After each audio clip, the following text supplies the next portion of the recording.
Tu seras mère ma fille est un documentaire sonore qui interroge l'injonction à être mère, mais également les connaissances sur la grossesse, les liens intergénérationnels entre les femmes, ou encore les transmissions des savoirs sur la maternité. Je suis Élodie Potente et dans ce projet, je tends le micro à de jeunes femmes que je connais, qui ont entre 20 et 30 ans et qui n'ont pas d'enfants.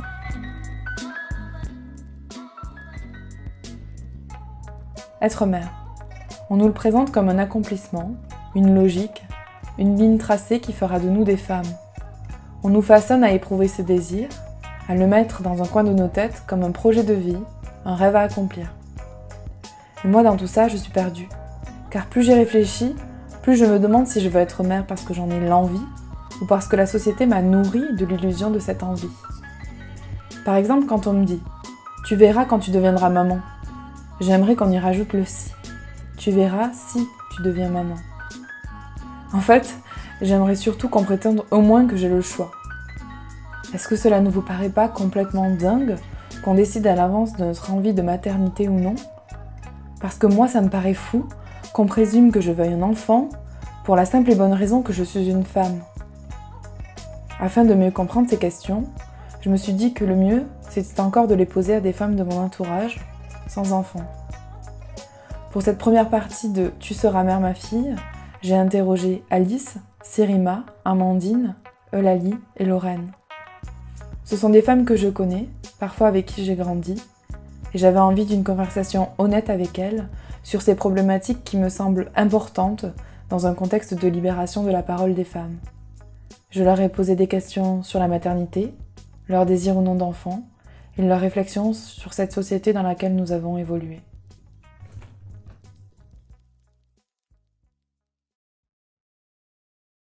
Je m'appelle Alice, j'ai 25 ans et je n'ai pas d'enfant. Oui, je veux des enfants, pas maintenant. Je me vois bien avoir des enfants dans 10 ans.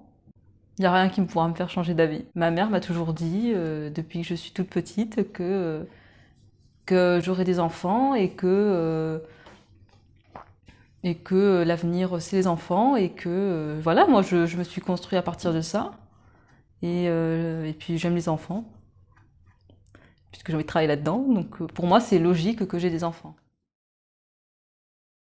Je m'appelle Lorraine, j'ai 28 ans, bientôt 29, et non, je n'ai pas d'enfant. Je pense que j'ai un syndrome de Peter Pan qui est quand même très très présent, et que j'ai l'impression d'être toujours une enfant, et que j'ai l'impression que je serai toujours une enfant. Et, euh, et en ce sens, je vois pas comment je pourrais avoir un enfant. Et puis dans l'absolu, il y a aussi le fait que je suis stérile, donc je ne peux pas avoir d'enfant. Je m'appelle Sirima, j'ai 25 ans et je n'ai pas d'enfant. En fait, je pense que j'en veux, mais parce que, pourquoi je veux des enfants? Je pense que j'en aurai, parce que je pense que je sais pas, peut-être qu'à un moment donné j'aurai envie de me reproduire. Non. Mais en même temps, je me dis que je suis tellement pas prête à avoir des gosses et je sais pas si je serai prête un jour et il faudrait que ce soit un accident pour que j'en ai. J'ai pas un avis tranché en fait, déjà sur le truc. J'ai pas l'impression, moi, d'avoir été martelée comme quoi il fallait avoir des enfants. Et j'ai pas eu l'impression non plus que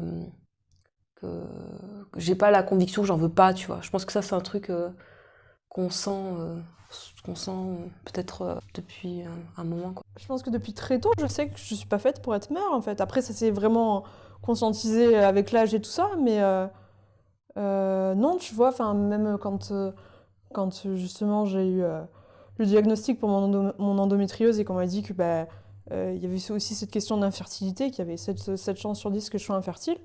Mais en fait, moi, c'était pas du tout mon problème. Enfin, mon problème, c'était d'avoir des douleurs et trucs comme ça. Mais je veux dire, c'est la première chose qu'on m'a présentée en plus. On m'a dit c'est une maladie bénigne, mais la grosse conséquence, c'est que vous serez sûrement incapable de faire des enfants. Et en fait, moi, j'étais là, oui, et enfin, genre, et en même temps, je me sentais mal de dire ça comme ça parce que je pense que quand t'as un projet d'enfant, à l'inverse, ça doit être juste atroce de pas pouvoir le concrétiser et le réaliser. Mais moi, de mon point de vue, avec ce que je ressens par rapport à ça, non, je vois pas comme un échec du tout. Pour moi, ça serait la tragédie de ma vie. Enfin, vraiment, ça serait là. Ce serait une. Je préfère même pas l'imaginer parce que pour moi, ça serait la. C'est peut-être bizarre ce que je vais te dire. Mais moi, je vis aussi pour être mère. Hein. Je vis pas forcément aussi. Je vis pour vivre, pour avoir une carrière, nanana, mais s'il y a bien un but dans ma vie, c'est aussi d'avoir des enfants. Et si je ne peux pas avoir d'enfants, mais là, je sais pas ce que je fais, mais pour moi, ça serait là. Voilà, ça serait une grande tragédie. Et puis, je serais tellement. Je me sentirais tellement coupable. Parce que tu te dis, putain, j'ai raté. Mon corps, il cloche, quoi. Enfin, j'ai mal fait un truc, j'ai pas pris soin de moi, ou je sais pas. Pourquoi ma mère, elle y est arrivée, pas moi, tu vois. Enfin, pourquoi tout le monde y arrive sauf moi. Quel que soit notre avis au fond, dans notre vie de femme, la question de la maternité revient sans cesse. Depuis notre enfance, où nous étions parfois encouragés à jouer à la maman, à prendre soin des plus petits, jusqu'à notre adolescence où on nous parle de sexualité presque exclusivement à travers le prisme de la grossesse. Puis vient l'âge adulte, où on nous encourage à nous accomplir professionnellement, mais presque sous condition qu'il y ait une grossesse par la suite. Nos choix sont souvent remis à plus tard. Et quand le plus tard arrive, c'est-à-dire lorsque nous sommes accomplis professionnellement et que nous pensons à la maternité, c'est l'horloge biologique que l'on pointe du doigt comme une épée de Damoclès au-dessus de notre tête. L'éducation joue un rôle majeur dans notre développement de femme. Malgré tout, qu'elle soit familiale ou sociétale, explicite ou implicite, l'injonction à être mère est omniprésente et fait pression sur nos choix futurs.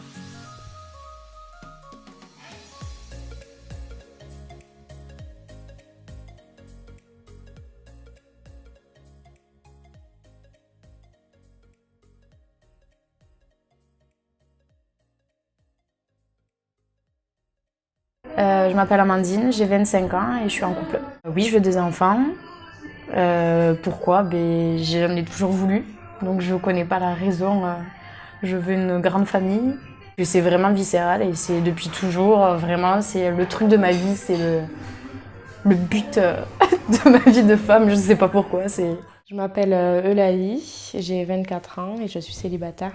Oui, j'aimerais bien des enfants parce que... Pourquoi je veux des enfants? Je sais pas. Je sais pas pourquoi, honnêtement, en fait. Je pense que c'est quelque chose, je sais pas, qui est peut-être naturel et j'aimerais bien avoir des petits moi, des personnes, enfin, tu vois, des enfants avec une personne que t'aimes. Je trouve que c'est quelque chose qui est beau, quoi. C'est un peu l'accomplissement d'un projet et de l'amour entre deux personnes. Alors déjà, ma maman était très maternelle. Et en plus, depuis toujours, on m'a acheté des peluches, des poupons. Je pense que j'ai un peu déjà toujours joué à la maman, avec mon petit frère aussi. Donc je pense quand même avoir été éduquée de façon maternelle et donc je tends à l'être aussi, je sais pas. Mes parents sont un peu de l'ancienne génération et je pense qu'inconsciemment, ils m'ont pas élevée de façon vraiment différente par rapport à mon frère, mais sur certains trucs, je pense que oui, j'ai été un peu élevée pour peut-être devenir maman un jour. Un jour, vous vous marierez, vous aurez des enfants, tu vois, c'est des petites phrases comme ça que donc je pense que dans l'inconscient de mes parents, c'est normal qu'on ait des enfants. Mais on n'a pas été élevé pour être mère, quoi. Ça, c'est quand même fou. Excepté la famille, la société, elle s'attend de toute manière. Nous, les femmes, on est conditionnées, à un moment donné, pour avoir des enfants.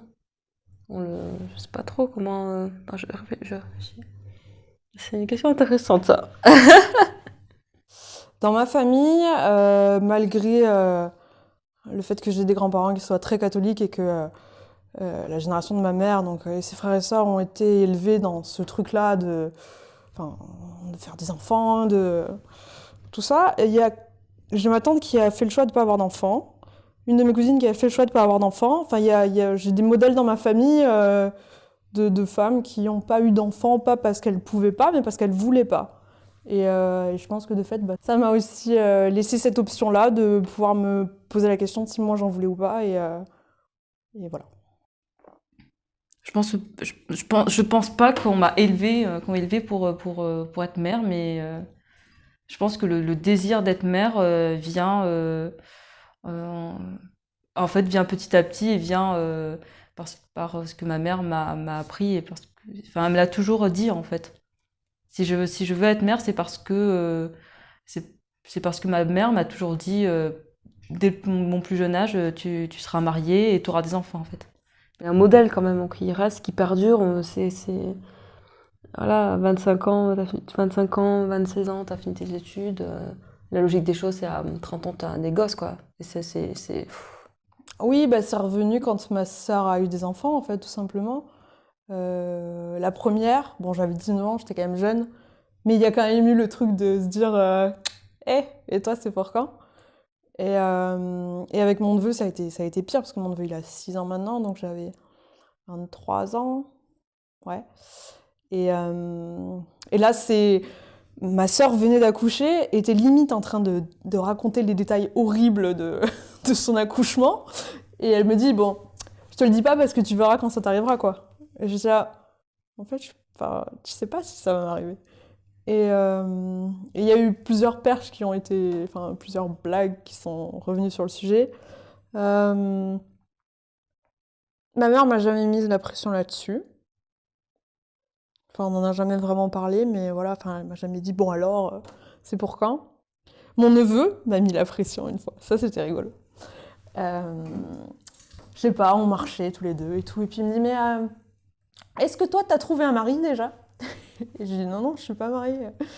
Il me dit, mais est-ce que tu sais qui pourrait être ton mari?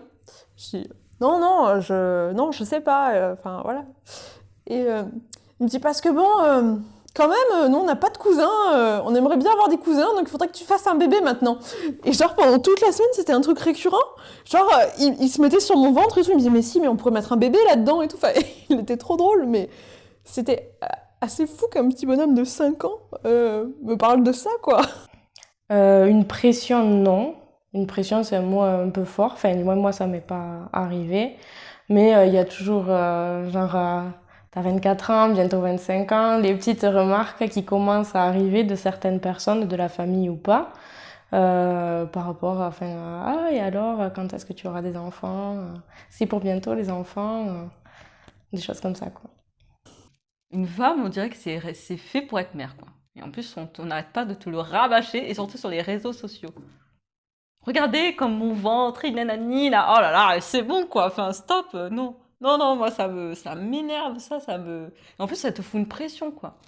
Moi, franchement, ça me fout la pression, parce qu'en plus, il y a une réalité, et on peut pas dire le contraire. Biologiquement, il y a un certain âge où ça devient compliqué, et on va pas se le cacher, c'est vrai.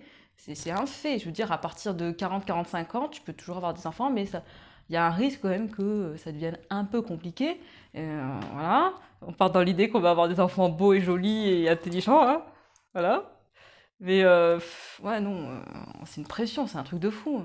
Déjà, hein, la femme en tant que telle, c'est une pression. À partir de 30 ans, il faut déjà être marié, casé. 35 ans, premier enfant. 38 ans, attention, si t'es en retard, il va falloir vite te rattraper. Ah non, c'est une pression. Moi, j'ai la pression, hein. Je commence à avoir la pression, là. Certaines femmes ne veulent pas d'enfants, mais sont jugées de façon consciente ou inconsciente par leurs tiers. Dans un article du Huffington Post paru le 5 octobre 2016, Annie Blackstone, sociologue du genre à l'université du Maine, disait « À l'heure actuelle, on élève les filles en particulier, mais pas uniquement, dans l'idée qu'elles auront un jour des enfants. Si nous réfléchissions de manière plus critique à la question, chacun aurait la possibilité de décider de ce qui lui convient le mieux. Bien entendu, si la chose n'allait plus forcément de soi, les personnes qui ne veulent pas avoir d'enfants ne subiraient plus autant de pression, mais je crois que ça aiderait aussi les parents. Aujourd'hui en France, environ 5% de personnes déclarent ne pas vouloir d'enfants, selon une étude de l'INED. Je me vois pas être responsable de quelqu'un ad vitam aeternam. Après, c'est un peu lié à mes personnalités aussi, du fait que je suis quand même quelqu'un de très indépendant et que j'aime pas qu'on m'impose des choses et de la même façon, j'aime pas imposer des choses à quelqu'un. Donc il y a ça, il y a aussi le fait que j'aurais peur de pas être une bonne éducatrice, de pas ou même si j'ai des valeurs que je pense que je suis capable de transmettre, par exemple, je pense que je le fais avec mon neveu ou ma nièce. J'aurais trop peur, j'aurais peut-être pas assez confiance entre guillemets en la vie et j'aurais trop peur des paramètres extérieurs qui pourraient parasiter ce que moi j'ai transmis à mon gamin. Oui, il y a aussi le fait que je trouve que beaucoup trop de gens font des enfants par convention, par schéma social, parce qu'il faut, en fait, que c'est un processus, que voilà, tu finis tes études, t'es bien avec quelqu'un, tu vas te marier, tiens, il faut faire un enfant. Et je pense qu'il y a trop de gens qui regrettent d'être parents, qui ne se sont pas posé les questions avant, et qui n'ont pas réfléchi à s'ils étaient capables d'être parents. Et voilà, ça c'est un truc, enfin, bon, je sais que j'ai eu la chance, entre guillemets, d'avoir cet espace de réflexion et de me poser ces questions-là. Je vois pas en quoi c'est égoïste de vouloir profiter de sa vie et de pas l'imposer à un enfant, parce qu'il y en a qui ont la situation professionnelle qui n'est pas faite pour en avoir.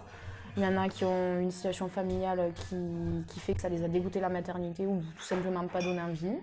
Et puis tout simplement qu'elles ont envie de s'épanouir en tant que femmes et pas devenir comme la plupart des femmes. Malheureusement, souvent, elles sont mères avant d'être femmes et il y en a qui veulent pas ça et je trouve pas ça égoïste du tout.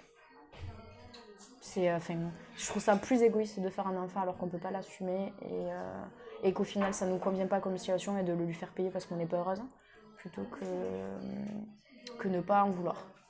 En fait, je suis un peu mitigée. Je pense qu'on devrait les laisser tranquilles, ces femmes-là, parce que c'est leur choix, c'est leur corps, c'est ce qu'elles veulent. On n'a pas à se préoccuper, on n'a pas à demander des comptes et encore moins à juger, en fait.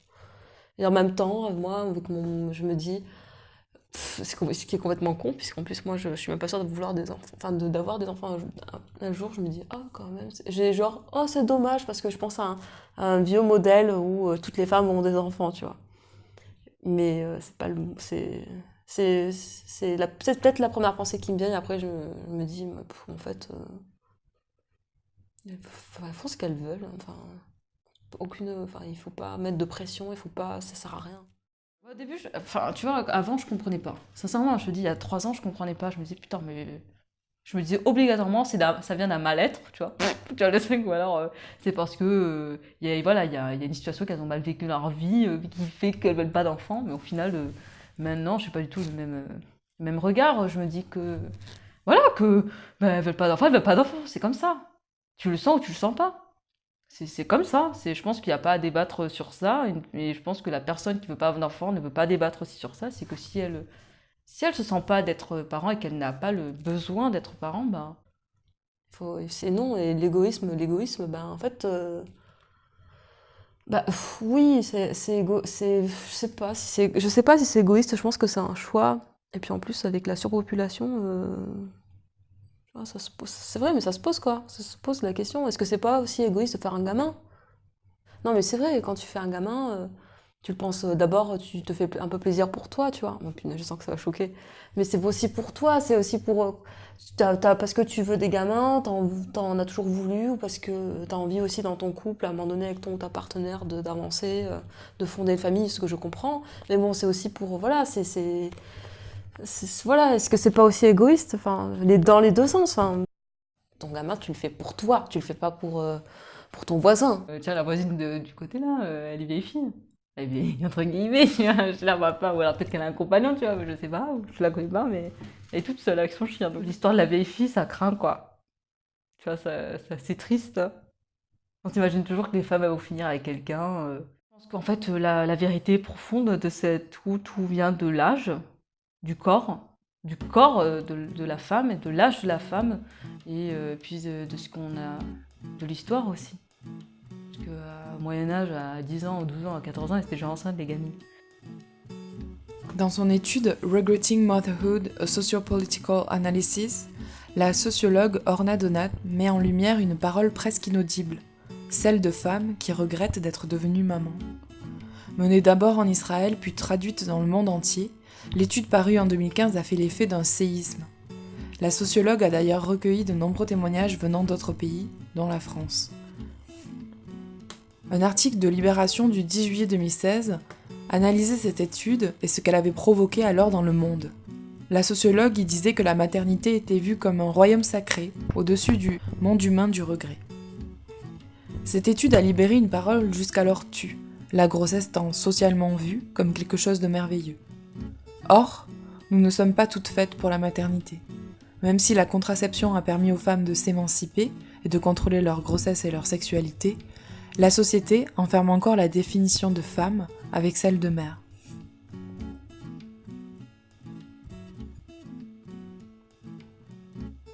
Qui regrette d'être mère? Non. Par contre, qui regrette la vie qu'elles avaient avant, pas qui la regrettent, mais qui la voient comme un temps où elles étaient insouciantes, avec un petit regret, une petite nostalgie, oui. Mais qui regrette, non, parce que ça vaut toujours le coup. J'ai lu des témoignages de femmes qui regrettaient, c'est quand même un mot fort, mais qui se rendent compte que c'est difficile. Et ça peut se comprendre, hein. C'est dur. Je pense que c'est très dur même. Au début, tu te dis, tu te rends pas compte, je pense, quand t'es enceinte, tu te dis, putain, c'est trop beau, oh là là, cet enfant, je vais l'aimer, nanani. Mais au final, je pense que la réalité des choses fait que le gamin, il chiale tout le temps. Enfin, il faut s'en occuper tout le temps. Moi, je sais que je vais pleurer, hein. Je veux des enfants, mais je vais chialer, hein. J'ai déjà lu des articles ou des trucs comme ça sur ce truc-là, oui. Beaucoup même. Beaucoup. Et je trouve ça horrible pour elle parce que justement la réflexion que ça fait après finalement et que ça doit être juste insupportable à vivre parce que tu dois culpabiliser à donf et en même temps t'as pas le choix quoi. Donc t'es enfermé dans une espèce de situation dans laquelle tu t'es sûrement oublié complètement, enfin où tu dois faire des croix sur plein de projets que tu avais ou plein de perspectives et ça doit être hyper frustrant, ça doit être horrible. Bah oui, parce que bon, on s'imagine toujours que c'est beau, tu vois, d'avoir un enfant. Et mais je pense que la réalité fait que je pense que c'est aussi c'est courageux en plus de le dire, hein. Je pense qu'il y a beaucoup de femmes qui peut-être le pensent secrètement, mais qui aiment vraiment leur enfant du profond d'elles, mais qui regrettent aussi cette période où tu peux. Parce que sincèrement, voilà, avoir un enfant, tu te mets de côté, quoi. Il faut être prêt à ça aussi. Moi, je vais pas les admirer, mais je trouve qu'elles ont du courage quand même. Voilà, c'était la première partie de Tu seras mère ma fille. Dans un deuxième épisode, nous parlerons de la grossesse, de l'accouchement, des transmissions de savoir que nos mères nous ont léguées quant à la maternité, mais aussi de la vision des médias et de la société quant au rôle de mère. Si vous avez aimé cet épisode, n'hésitez pas à partager ou commenter.